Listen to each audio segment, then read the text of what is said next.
పునీత యోహాను గారు రాసిన శుభవార్తలోని భాగము, అధ్యాయం 8, దివ్యవచనములు 1 నుండి 11 వరకు. యోహాను శుభవార్త 8వ అధ్యాయము దివ్యవచనములు 1 నుండి 11 వరకు. యేసు ఒలివ పర్వతమునకు వెళ్ళెను. తెల్లవారాగానే ఆయన దేవాలయమునకు రాగా ప్రజలు ఆయన యొద్దకు వచ్చిరి. ఆయన కూర్చుండి వారికి బోధింపసాగెను.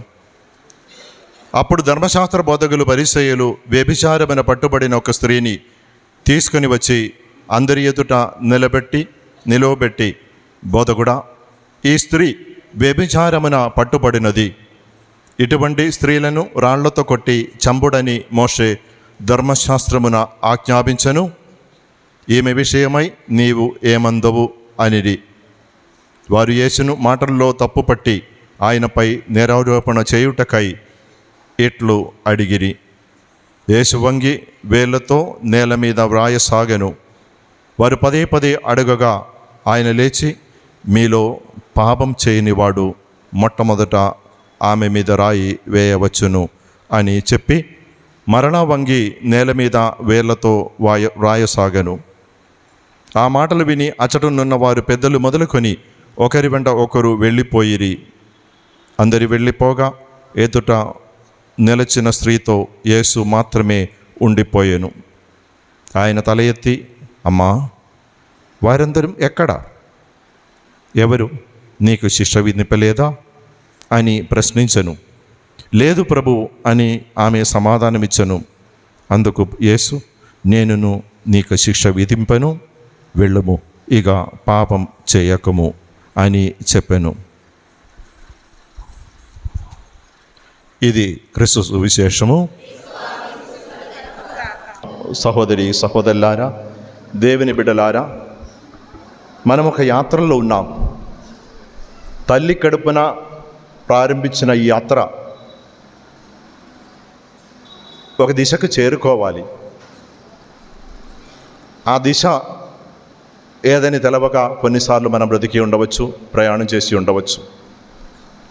ఆ దిశను సరిదిద్దుకోవటానికి, గమ్యం చేరుకోవటానికి మార్చి 5వ తేదీ నుండి మనము మన యాత్రల్లో అది ప్రధానమైన ఒక దిశగా మార్చటానికి, గమ్యం చేరుకోవటానికి మనం విభూతి బుధవారం నుండి ప్రారంభించిన యాత్ర చివరి దశకు చేరుకోబోతుంది.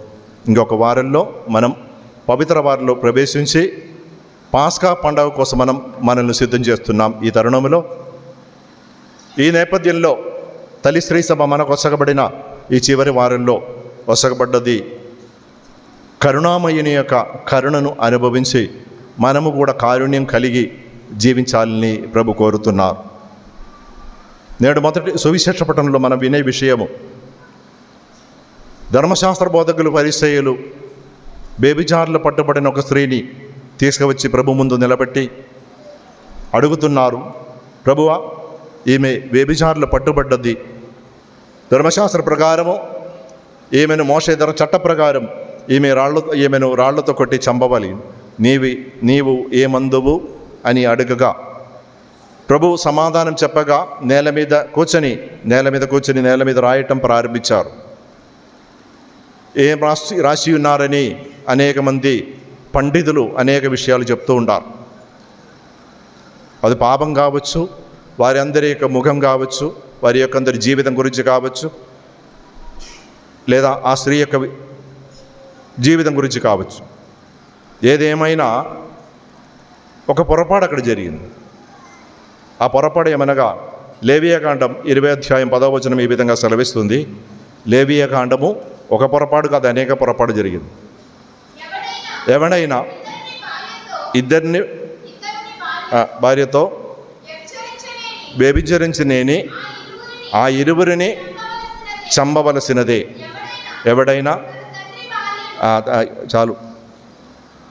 ఎవడైనా ఇంకొకరి వ్యక్తి యొక్క భార్యతో వ్యభిచరించినట్లయితే ఆ ఇద్దరు చంపబడాలి. కానీ ఈ ధర్మశాస్త్ర బోధకులు పరిసయ్యులు ధర్మశాస్త్రమందు ఎరిగిన, దేవుని ఆజ్ఞలను మోషే చట్టమును ఎరిగిన ఈ గొప్ప పునీతులు తీసుకువచ్చేది స్త్రీని మాత్రమే. పురుషుడు ఎక్కడ? వ్యభిచారం ఒంటరిగా చేయలేరు కదా. పురుషుడు ఎక్కడ? వ్యభిచారం చేసిన వాడెక్కడ? వాటిని తీసుకురాలేదు. వారి ఉద్దేశం సదుద్దేశం కాదు. వారి యొక్క ఉద్దేశము ప్రభువుని మాటల్లో చిక్కుకొని ఆయన్ను చంపివేయాలి, నాశనం చేయాలి. అదే ఉద్దేశం. కపట వేషం. యోహాను శుభవార్తల్లో మనం చూస్తున్న 1వ అధ్యాయంలో 47వ వచనం, నతానియేలు తన యొద్దకు వచ్చడం చూచి అతని గురించి యేసు, ఇదిగో కపటము లేని నిజమైన ఇశ్రాయేలుడు అని చెప్పెను. కపటము లేకుండా జీవించటం అది సులభం కాదు. కాపట్యం లేకుండా ఒక విశ్వాసి జీవించాలి. మనం అనేక సార్లు అనేక విధంగా మాట్లాడుతుంటారు. మనలో కాపట్యం ఉంది. ప్రతి ఒక్కరిలో ఏదో కొద్దిగా గొప్ప కాపట్యం ఉంటూనే ఉంటుంది. కానీ ఈ కాపట్యం పోగొట్టుకోవాలంటే ఆయన ఎద్దకు రావాలి, ఆయనను తెలుసుకోవాలి. నతానియేలు ప్రభు ఎద్దకు రాగా ఆయనకు తెలిసింది ఆయన ఎటువంటి వాడని. ఇదిగో కపటం లేని నిజమైన ఇశ్రాయేలుడు. ఎందుకు తెలుసు? కారణం, అతడు చెట్టు దగ్గర కూర్చొని దేవుని యొక్క సువార్తను చదువుతున్నారు, ధ్యానిస్తున్నారు, ఆలగిస్తున్నారు, బోధింపబడుతున్నారు. నతానియేలుకి దాహం ఉంది, నేను తెలుసుకోవాలి, ప్రభువుని తెలుసుకోవాలి, మోషే యొక్క ధర్మశాస్త్రం నేను తెలుసుకోవాలని దాహం ఉన్నది కనుక అది నేర్చుకుంటున్నారు. నేర్చుకుని అంగీకరించడానికి తయారైన ఒక మనిషి కనుక సహోదరి సహోదరులారా, ఈ చివరి వారంలో పవిత్ర వారంలో ప్రవేశించే ముందు మన యొక్క జీవితాన్ని మనం ఆత్మపరిశీలన చేసుకోవాలి. నేను ఏ ఉద్దేశంతో ఈరోజు దేవాలయం వచ్చి ఉన్నాను? నేను ఏ ఉద్దేశంతో ఈ కార్యములంతా పాల్గొనేది ఏ ఉద్దేశంతో? శిలువ మార్గంలో పాల్గొంటున్నాం. శిలువ మార్గంలో అయిపోయిన తర్వాత దివ్య బలి పూజ ఉంది, దివ్య బలి పూజలో పాల్గొంటున్నాం. మరియు భోజన కార్యక్రమం ఉంది, దానికి ముందు భోజన కార్యక్రమం నడిపిస్తున్నారు. ఒక గ్రామంలో శిలువ మార్గం అయిపోయిన తర్వాత వాళ్ళు గొడవ చేస్తున్నారు. గొడవ ఎందుకు వచ్చేది? డబ్బులు లేదండి ఎవడైనా గొడవ చేస్తారా? డబ్బులున్న చోట్లే గొడవ వచ్చేది. దేని గురించి అయినా మనం ఆత్మ పరిశీలన చేసుకోవాల్సిన సమయం ఇది, తరుణం ఇది. ఇంకా మనకు ఒక వారం మాత్రమే ఉంది మిగిలేది. ఈ వారంలోపు మన నిర్ణయం దేవుడికి తెలవాలి. నేను ఎటువంటి వాడము? నేను మనసు మార్చుకోవడానికి తయారుగా ఉన్నానా? హృదయం పరిశీలించే దేవుడు, మనస్సును పరీక్షించే దేవుడు, హృదయం పరీక్షించే దేవుడు, మనస్సును పరిశీలించే దేవుడు. మనం ఆలోచన గురించి దేవుడికి తెలుసు కనుక మన మనస్సు మార్చుకోవాలి. ఈ ధర్మశాస్త్ర బోధకులు పరిసయ్యులు ప్రభుతో అడిగి, ప్రభు బోధ కూడా ఈ స్త్రీ వ్యభిచారమున పట్టుబడ్డది, ఇటువంటి స్త్రీలను రాళ్లతో కొట్టి చంపడని మోషే ధర్మశాస్త్రము ఆజ్ఞాపించను, ఈమె విషయమై నీవు ఏమందువు? ప్రభు ఏం సమాధానం ఇవ్వాలి? వారు యేసును మాటల్లో తప్పుపట్టి ఆయనపై నేరారోపణ చేయుటకై అట్లు చేసిరి.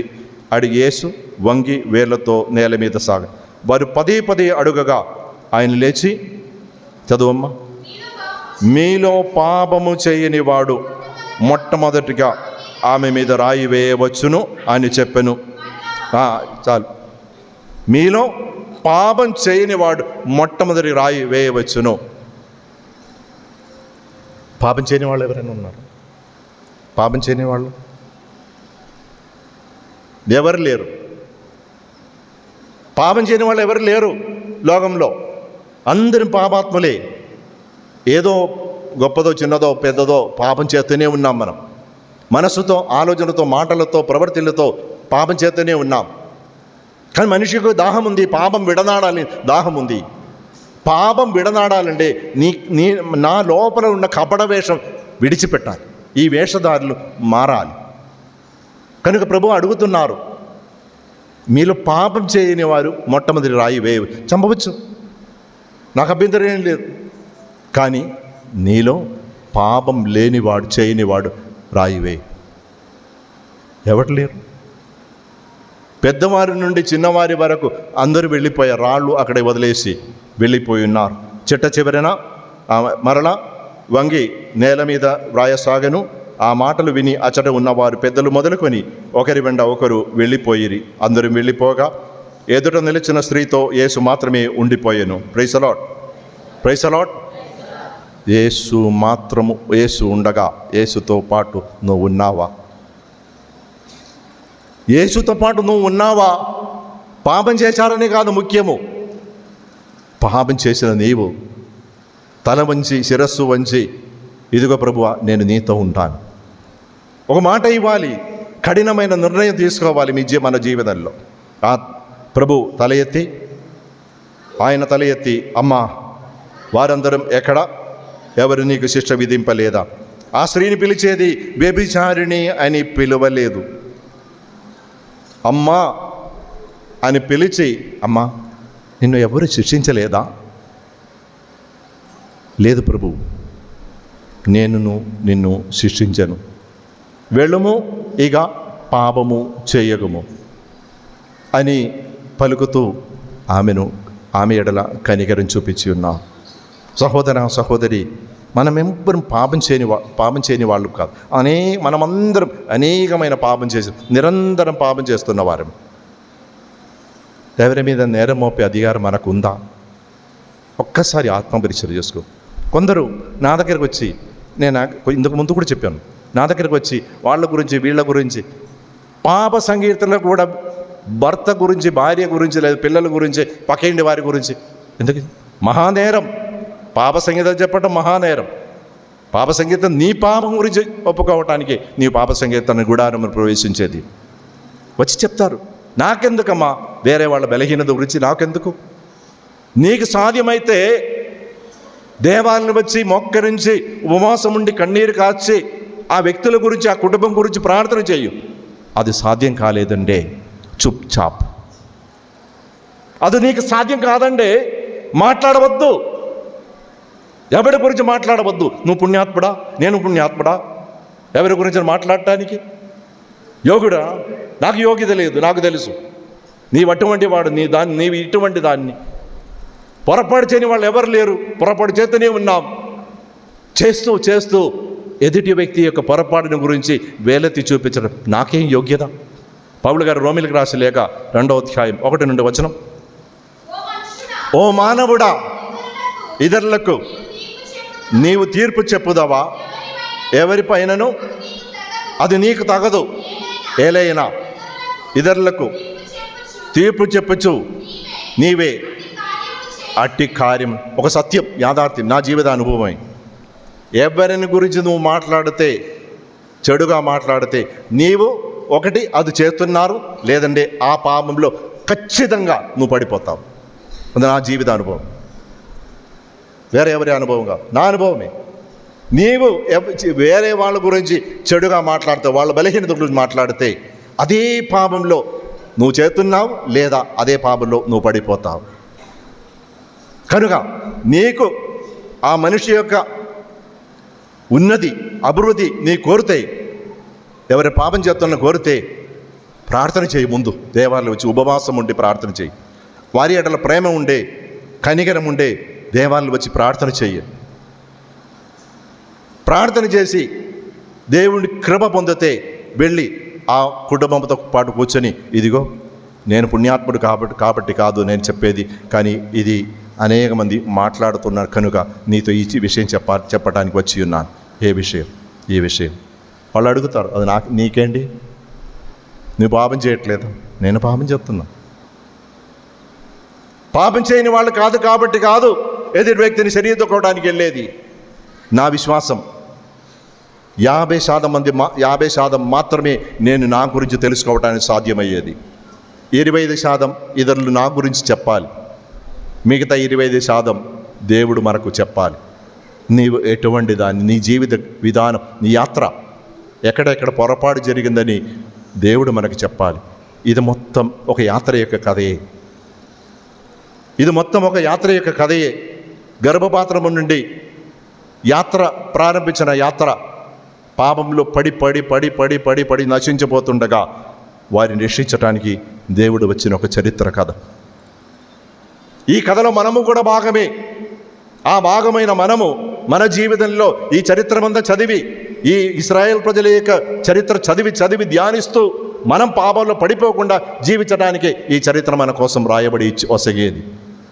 పదే కాలు పాలు తేను ప్రవహించే దేశం మనకు కొనివచ్చి వారికి నడిపిస్తే పదే వారు పొరపాటు చేస్తూనే ఉన్నారు. యోహాను శుభవార్త 5వ అధ్యాయం 14వ వచనం. యోహాను శుభవార్త 5వ అధ్యాయం 14వ వచనం. అటు తర్వాత యేసు దేవాలయంలో వాణ్ణి చూచి, ఇదిగో నీవు స్వస్థతనైదివి, నీకు మరింత కీడు కలుగకుండాను ఇక పాపము చేయము. పాపానికి ఒక కారణం ఫలము రోగం. అన్ని రోగం పాపానికి ఫలము కాదు, కానీ పాపానికి ఒక ఫలం ఉంటుంది, అది రోగం. ఆ రోగం దేవుడు నయం చేస్తారు ఎప్పుడు? నీవు కఠినమైన నిర్ణయం తీసుకోండి, దేవుడు నీకు స్వస్థత నొసగుతారు. కానీ మరలా పాపంలో పడిపోకుండా నీవు శ్రద్ధ వహించాలి. ప్రభు ఈ స్త్రీతో అన్నారు, అమ్మా అని పిలిచి ఆమెతో అన్నారు, అమ్మా నీవిక పాపం చేయకము. ఈరోజు మొదటి పట్ల మనం విని ఉన్నాము. యెషయా ప్రవక్త గ్రంథము చదువమ్మా. సముద్రము గుండా త్రోవ చేసిన ప్రభు, మహాజలరాశుల గుండా మార్గం చేసిన ప్రభు ఇట్లా అనుచున్నాడు, రథములతో గుర్రములతో కూడిన మహాసైన్యమును నాశనం గావించినదెవరు? ఆ సైన్యమును నేలపై పడి మరలా లేవజాలడయ్యను. నేను దాన్ని దీపం వలె ఆర్పివేశను. మీరు పూర్వ సంగతులు జ్ఞప్తికి తెచ్చుకొనక్కర్లేదు, ప్రాత సంఘటనలను తలంచుకొనక్కర్లేదు. ఇప్పుడు నేను ఒక నూతన కార్యము చేసేదను, అది తక్షణమే జరుగును. మీరు దాన్ని వెంటనే చూతురు. నేను ఎడారిలో బాట వేయుదును, అరణ్య భూమిలో త్రోవను వేయుదును. నేను ఎడారిలో నదులు పారించి నేను ఎన్నుకొన్న ప్రజలకు నీటిని ఎత్తును. అప్పుడు నక్కలు, నిప్పుకోళ్ళు మొదలైన వన్య ప్రాణులు నన్ను గౌరవించును.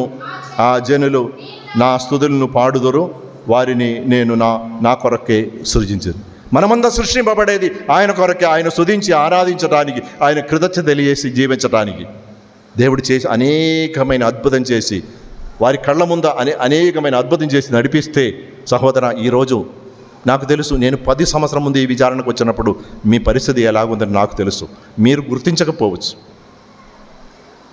కానీ నాకు తెలుసు ఈరోజు ఆ 10 సంవత్సరంలోపు 13 సంవత్సరం నేను నా కళ్ళారా చూసే విషయం, మీరు ఈరోజు ఉన్నతమైన ఒక స్థాయిలో ఉన్నారు. అందరం కాకపోవచ్చు, దాదాపు 90% మంది ఉన్నతమైన స్థాయిలో ఉన్నారు.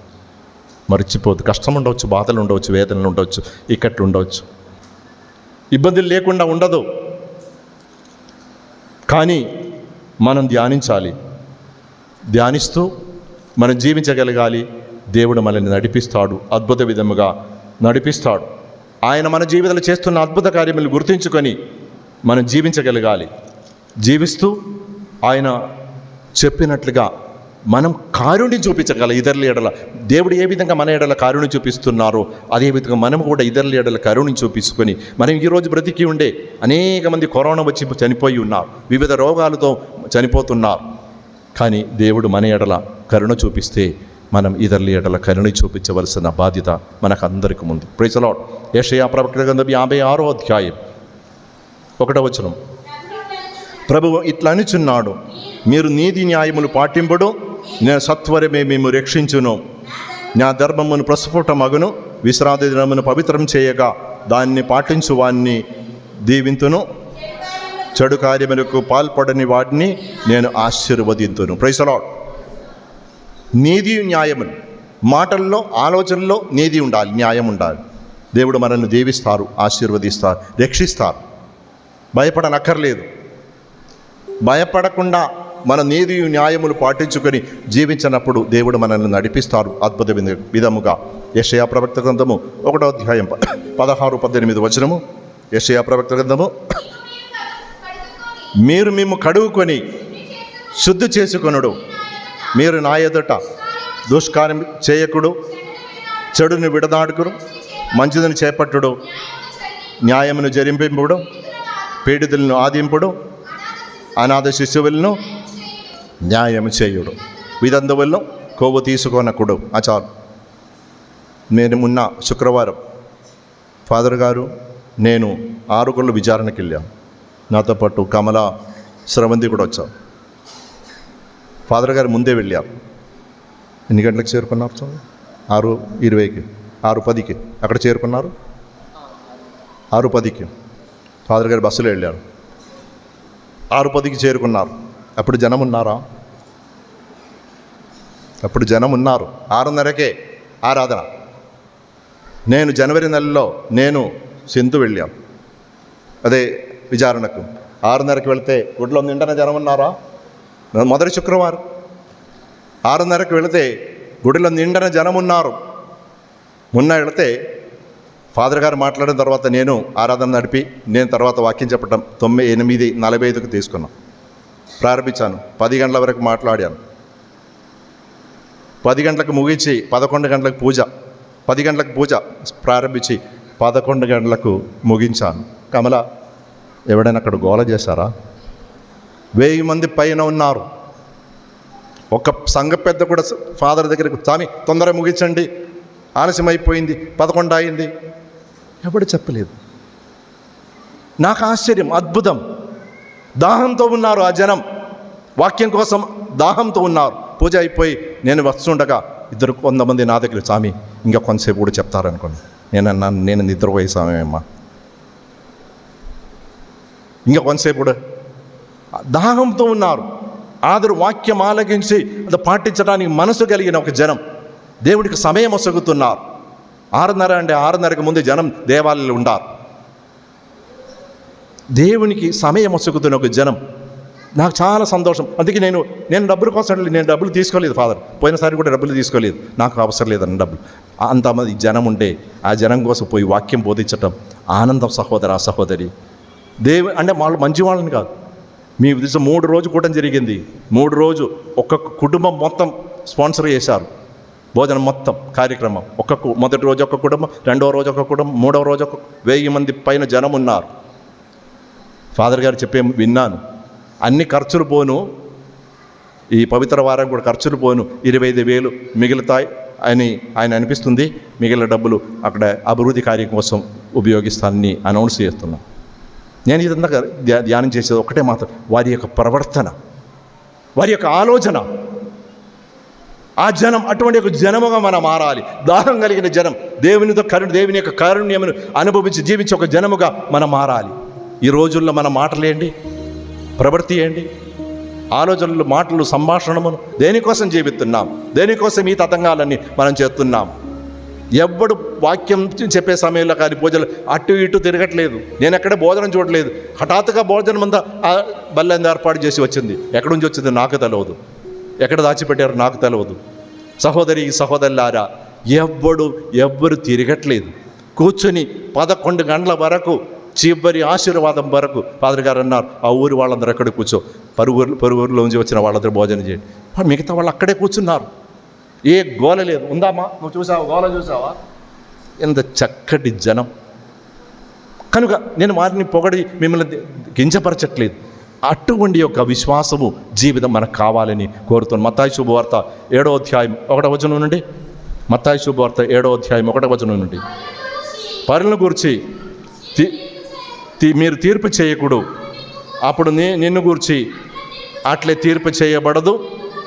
ఎందుకనగా మీరు పరులను గురించి తీర్పు చేసినట్లే మీకును తీర్పు చేయబడును. మీరు ఏ కొలతతో కొలుస్తారో ఆ కొలతతోని. ఈరోజు 2వ పట్ల మనం వినియం పౌలు గారు ఫిలిప్పీ రాసిన లేఖ 8వ వచనము, వాణ్ణి మాత్రమే కాక అందకంటే అధికమైన విలువైన గల దానికై అనగా ప్రభువగు యేసుక్రీస్తును గుర్చిన జ్ఞానము కొరకై నేను సమస్తమును పూర్తిగా నష్టముగా పరిగణించుచున్నాను. ఆయన కొరకై నేను సమస్తమైన విడనాడిదిని, క్రీస్తు పొందుటకై నేను వానిని అన్నిటినీ చెత్తగా భావించును. ఈ మనోభావం మనలో ఉండాలి. క్రీస్తుని నేను సంపాదించుకోవాలి, ఆయన గురించిన జ్ఞానం నేను సంపాదించుకొని నేను జీవించక ఆయనకు సాక్ష్యమసగి జీవించిన ఒక జనముగా మనం మారాలని దేవుడు కోరుతున్నారు. కనుక సహోదరి సహోదరులారా, ధర్మశాస్త్రం విధేయుడై జీవించటం ఒకటి, కానీ దేవుని యందు విశ్వాసం కలిగి, తర్వాత పౌలు గారు అంటున్నారు, ధర్మశాస్త్రం విధేయుడైనందువలన పొందదగినది దాన్ని చెప్పుకొనదగినది అగు నీతి నాకు ఇప్పుడు లేదు. క్రీస్తునందు విశ్వాసం వలన కలుగు నీతి మాత్రమే నాకు ఇప్పుడు ఉన్నది. ఆ నీతి దేవుని నుండి కలుగునదై విశ్వాసంపై ఆధారపడి ఉండును. ఆయన సంపూర్ణముగా ఐక్యం పొందవలనని నా కోరిక. కనుక క్రీస్తును తెలుసుకొని ఆయనతో ఐక్యమై మన విశ్వాసమును ప్రకటిస్తూ సాక్ష్యమసగు జీవించగలగాలి. కనుక సహోదరి సహోదరులారా, ఆయన కనికరం, అపారమైన కనికరం మన ఎడల దేవుడు చూపిస్తున్నారు. ఆ కనికరం అనుభవించి ఆయన కనికరపూరితైన దేవుడిని మనం ప్రార్థిస్తూ, మనం కూడా కనికరం గలవాడవై జీవించగలిగే కృపావరం కోసం ఈ గానము మనం ప్రార్థిస్తూ మనం దేవుడిని ప్రార్థించదుము. మనం కూడా కనికరం గలవాడవై జీవించగలిగే, కరుణ చూపించే దేవుడు వలె మనం కూడా కరుణ రూపుడైన ఆ ప్రభువును అనుసరించి తెలుసుకొని ఆ కరుణ రూపుడిని అనుసరించగలిగే కృపావరం కోసం ప్రార్థించదుము. కరుణ రూపుడా యేసయ్యా, కనికరించుమయ్యా, కరము చాచి ప్రేమ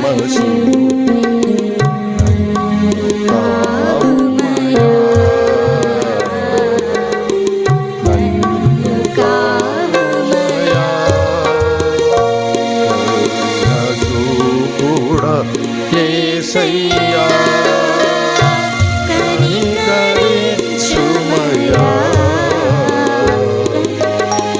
కరుణ చాచి ప్రేమ చూపి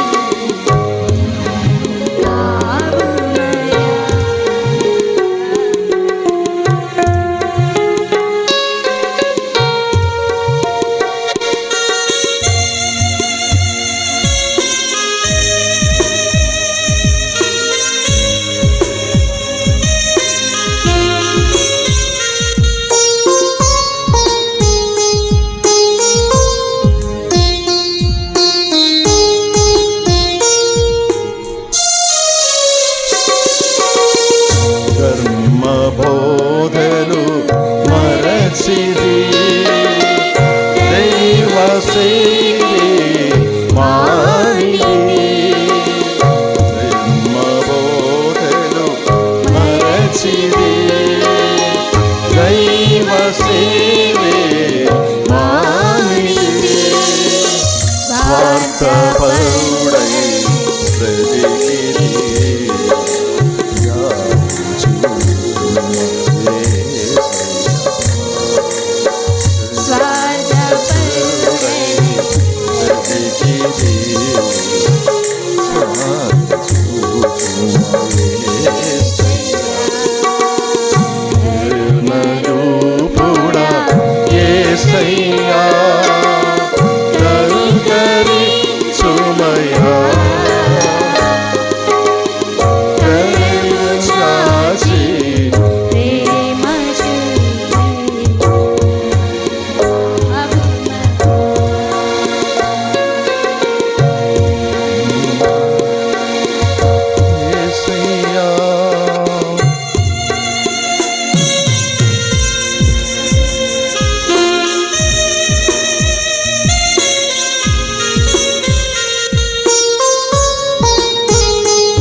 పాపము చేసిది దోషిగానే మిగిలిది, పాపము చేసిది దోషిగానే మిగిలిది, మారు మనసుతో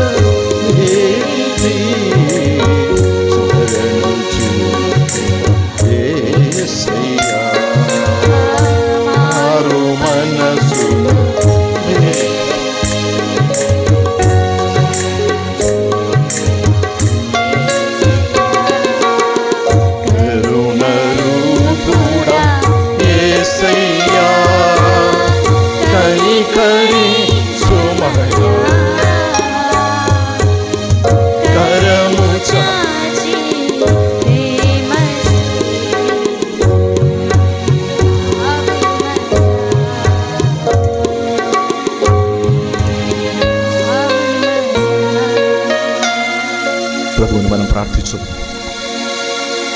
ఆ కరుణ పట్టుబడిన స్త్రీ ఎడల కనికరం చూపించిన ఆ కరుణామయుడు మన ఎడల కనికరం చూపించి మారు మనసు పొంది నూతన సృష్టిగా ప్రభు కోసం క్రీస్తును సంపాదించుకుంటుడే అన్నిటిని చెత్తగా భావిస్తూ ఆ క్రీస్తును సంపాదించుకొని క్రీస్తుని శిష్యురాలుగా జీవించగలిగే గొప్ప కృపను ప్రభు మనకందరికి దయచేయమని ప్రార్థించుదాము. పితా పుత్ర పవిత్రాత్మ నామమున మనం లేచి నిలబడి మన విశ్వాసమును వెల్లడి చేయదమును.